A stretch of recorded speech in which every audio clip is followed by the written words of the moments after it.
I'm Logan Crawford, and right now on Spotlight, we're talking about an amazing book. It is called The First Snow Angel. It's written by a terrific author. His name is Wade Sherrow. It is a heartwarming tale inspired by the bedtime stories he crafted for his three daughters during routine shopping trips. Originally told to entertain and teach his children about faith, this story evolved into a published book that intertwines the magic of winter with spiritual lessons. As a testament to a father's love and the power of storytelling, his book invites families to explore themes of faith and following God's path. We're delighted to have this very talented author join us here today on Spotlight. We thank the team at Atticus Publishing for helping us put him in the spotlight today. And we ask viewers like you to support writers like him by subscribing to our channel and by purchasing his delightful book. The links are below this interview. Wade, great to see you here today on Spotlight. It's great to be here, Logan. I sure appreciate this. Oh, my pleasure. Let's start out with the etymology of the book, where it all began. You're taking shopping trips and thinking about the Christmas season and winter and all that, and you start crafting some tales, right? Yeah, my daughters I've got three of them, Bethany, Emma, and Faith. And it was winter of 2004. And before all this, I'd always made up stories that kind of related to maybe a Disney film or Peter Pan, or, just kind of did an adjunct to whatever the cartoon was doing. I think with Peter Pan, I came up with Gigantica the whale or some just off the cuff stories. And when they're all little, it's easier to leave them in the van than to haul everybody into the store while mom's grocery shopping or getting whatever we need. So they had been making snow angels in our front yard in DeSoto, Missouri, and it just came to me one day on a trip. My oldest, Bethany, was the one that always had begged. She said, "Dad, please, please, please tell us the story." Um, so I said, "Well, you know how the first snow angel was made?" And honestly, I didn't have any idea where I was going to go with it. Uh, and every trip basically was a chapter in the book. So it started out as, and they love to have their names intertwined into the story. Yeah. So obviously, Deborah, the praise angel, my wife's name is Deborah with the biblical spelling. Mhm. And then Bethany, Emma, and Faith were the three sisters that found the angel who fell into a snowbank on the edge of, uh, falling off the edge of heaven into a snowbank in the hill of Bethlehem when Jesus was born. And it started to blossom into really an analogy of how to find our way home to the Lord. Wasn't really intending on doing that, but obviously I'd been praying for all of my kids, even before they were born, that they would accept Lord as their Savior, probably at an early age, but old enough to understand what they were doing. And God has answered that prayer. They're all young adults now.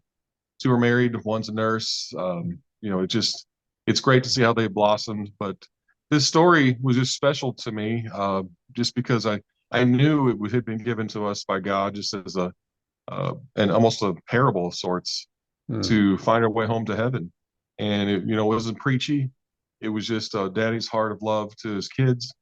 And I think that's what the Father is towards us, just a heart of love, and really wants to spend an eternity with us. So might as well explore all those options. At any rate, that's how it all started. Bethany was funny. In between trips, it was like a cliffhanger. So, you'd get to the end of chapter one, and, they just found Deborah, the praise angel. And then I'm like, "Oh, mom's here. We got to go."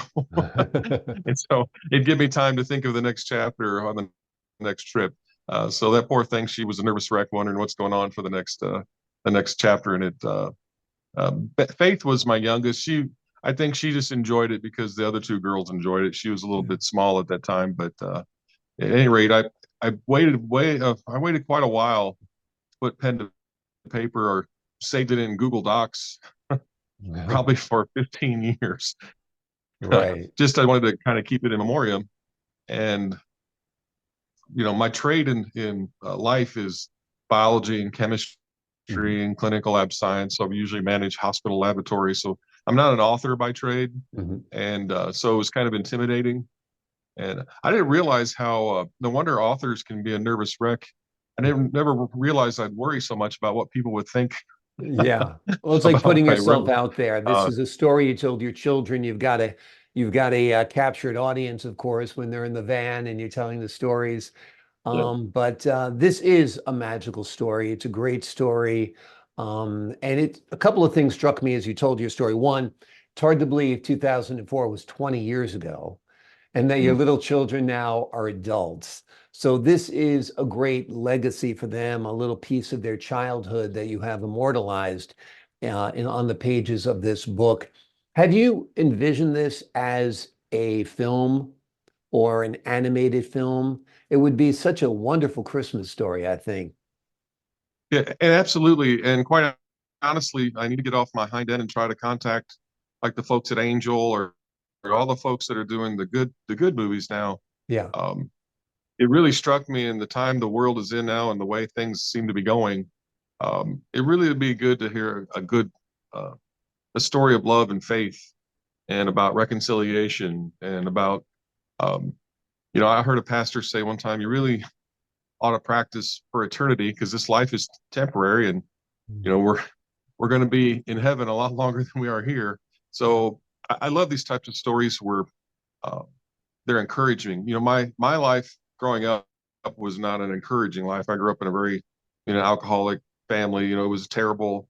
Wouldn't wish my childhood on anybody, but it did make me tough. But it Mhm. also helped me realize how much important encouragement is. Yeah. Encouragement from the Father. It's very encouraging me that the creator of the universe, an uncaused cause, wants to spend an eternity with us. Mm. And can't think of any more important decision to make or thing to ponder than that. And that's really why the story became more important to me, because it was a conduit of telling my children in a way they could understand, how they can go home. But if you'll see in the story, finding Jesus was kind of an adventure. Mm. Um, even my daughter Faith, who's kind of impulsive and likes to get in the front of things, got her arm cut by a bandit that Deborah the praise angel had to heal. Mm. So there Magnus the Roman centurion, was going to kill Poppy on the way down. Poppy, by the way, was the name of their grandpa. Mhm. So it was, anytime you use the names, you just see their eyes light up. Oh, I know who that is. you Yeah. know, and it was really. But you're right, absolutely. I think done properly, it would be a great, film or even a. And I've thought about other adventures for Deborah. I thought, it could be great Sunday school lessons and things, Yeah. that type of thing. So it's really blossomed in my mind. But there's a really I need to create some focus on it. And this was the first step in Yeah. that, was just getting it published and getting it down in a book form. And the illustrator that was recommended, I thought she did a great job on the book. Agreed. And I wanted to. It's a little. My oldest daughter is got a master's degree in public marketing and public Mm. relations and marketing, and she just took a job with Explore St. Louis, which is perfect for her. She's the oldest. She's the one that really loved the stories and begged me, Bethany, Mhm. and she really did a lot of great recommendations of editing it. And it was fun because we got to relive it together Yeah. on there and memories and all that. And honestly, she did a fine job of editing it. And said, "Dad, that's kind of a heavy word for kids. Maybe they, I don't think I ever would use that one." And I pretty much used all of her recommendations in trying to make the book communicate more to. And I also envisioned it maybe as an adjunct for a Christmas story. Mm.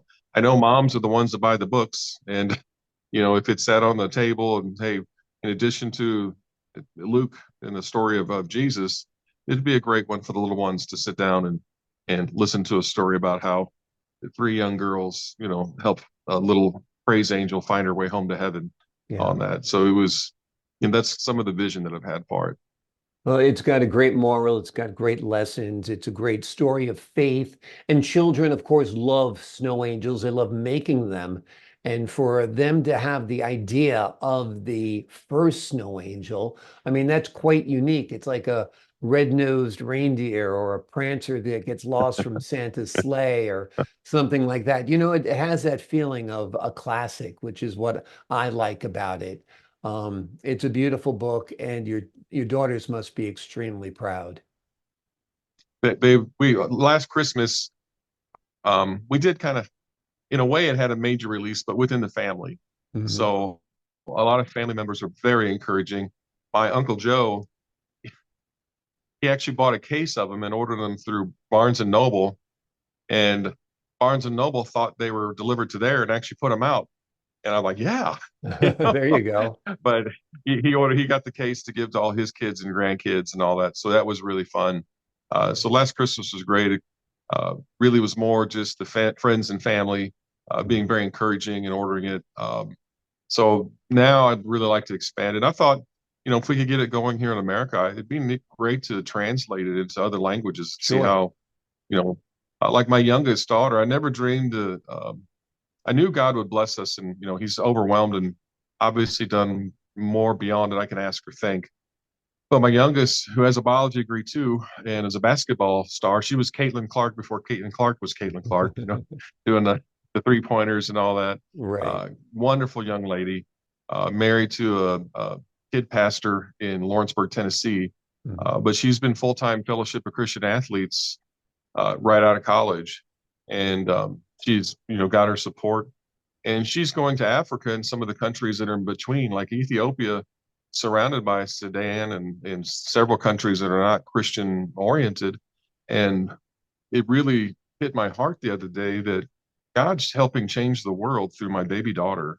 Yeah. And she's very humble about it. She doesn't act like, she just thinks this is her heart. You can see it beats for people. Same with me.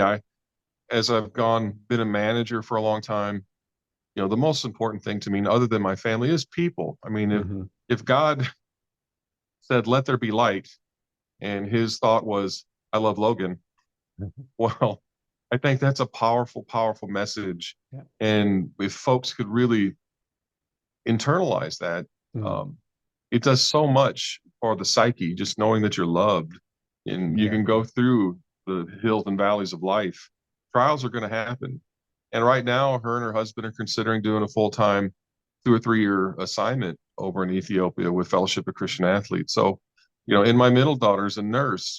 She's very empathetic, has always loved people, and is a wonderful nurse. She helps take care of the veterans at the VA clinic here in town. I've just been overwhelmed with how God has blessed her family. Don't deserve any of it. I'll take it. Yeah. But Well, I think you this do book is deserve just it. You sound like this you've been book a is just icing on wonderful, the cake. yeah, you've been a wonderful father, no doubt. And sometimes a harsh upbringing makes you a harsh person or makes you a gentle heart. And certainly you were gentle-hearted when it came to your daughters. That's certainly reflected in this wonderful book. The name of the book is The First Snow Angel. It's written by Wade Sherrow. It's a heartwarming tale that's inspired by the bedtime stories that he wrote for his children while out on routine shopping trips. It's a story that'll entertain and teach children about faith and also teach them about the power of Christianity.